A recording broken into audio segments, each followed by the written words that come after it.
wikendi. Fortune Amaya, mwanafunzi wa gredi ya 10, alifariki katika mkasa wa moto wa shule ya utumishi. Atakumbukwa kama shujaa aliyepoteza maisha yake akiwaokoa wanafunzi wenza kwenye mkasa huo Alhamisi iliyopita. Familia yake imesimulia jinsi mwanao wa pekee aliangukiwa na mabaki ya bweni hilo alipokuwa anajaribu kukimbilia usalama wake. Ruth Sarmuichesenge anaeleza. Ndoto ya Fortune Amaya ya kuwa daktari wa wanyama ilikatika ghafla kwenye lango kuu la bweni la Marlene Waithera baada ya msichana huyo kujipata katika harakati ya kusaidia kuokoa wanafunzi wenza kwenye mkasa huo wa moto.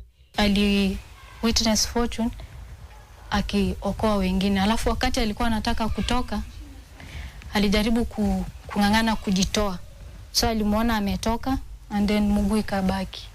So wakati mguu yake kitu sijui ni nini ilishikilia, alafu na I think ceiling board ilianguka ikamwangukia na akafaint, na alikuwa anajaribu kushout munisaidie. So hao wakajaribu kukimbia wakitafuta ni nini wanaweza kumwekea ili aweze kuruka, but walikosa na akafaint na akaanguka.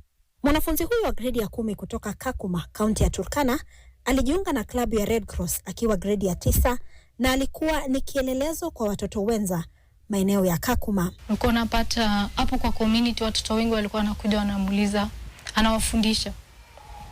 Kama kwa jirani kuna mtoto ambaye ni rafiki yake, hata sijui saa hii ukoje, kwa sababu huyo mtoto alikuwa hata venye Fortune alimaliza shule huko St. Peters, alibeba hizo vitabu zake zote akamletea, hizo notebooks, storybooks akamletea, manake alikuwa ni mtoto mwenye watoto kwa community wanakuja anawafundisha vitu itawaelewa. Familia yake ilieleza jinsi walifanikiwa kutambua mwili wa mwana wao hapo jana katika makafani ya hospitali ya Naivasha. Kichwa yenyewe imeungua kabisa, huwezi mjua, lakini kuanzia huku hadi chini ni yeye.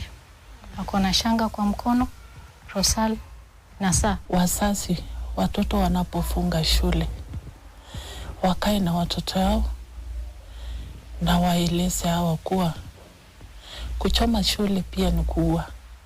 Hao wameua na Mungu anasema kuua ni dhambi. Ile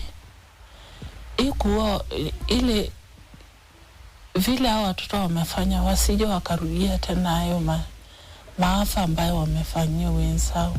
Huku wakisubiri matokeo ya Msimbojeni, familia yake sasa inalilia haki. Tuna uchungu wengine kubwa sana tukiwa familia.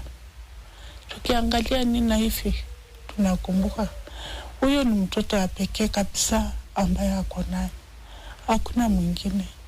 Mimi kama mzazi ningependa kupata justice, hata kama ameenda sitaimuona, lakini kwenye ile justice kwa watoto wale wamepotezwa. Ruth Sarmuichesenge, NTV.